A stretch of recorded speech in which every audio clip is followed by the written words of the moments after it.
ఈరోజు కూర ఏం చేయలేదండి. అయితే చికెన్ అయితే డ్రైగా అయితే ఇలా రోస్ట్ చేశాను. దీంట్లో రైస్ మిక్స్ చేసుకొని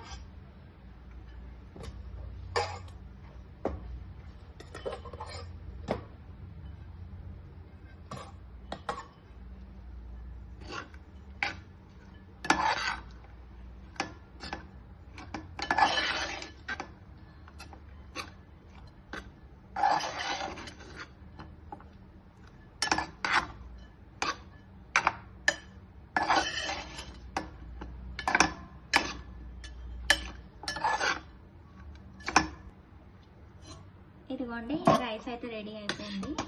చాలా ఫ్లేవర్ఫుల్గా ఉంటుంది రైస్. ఆయిల్ ఇంకా స్పైసెస్ అన్ని పట్టి రైస్ ఫ్లేవర్ చాలా బాగుంటుంది.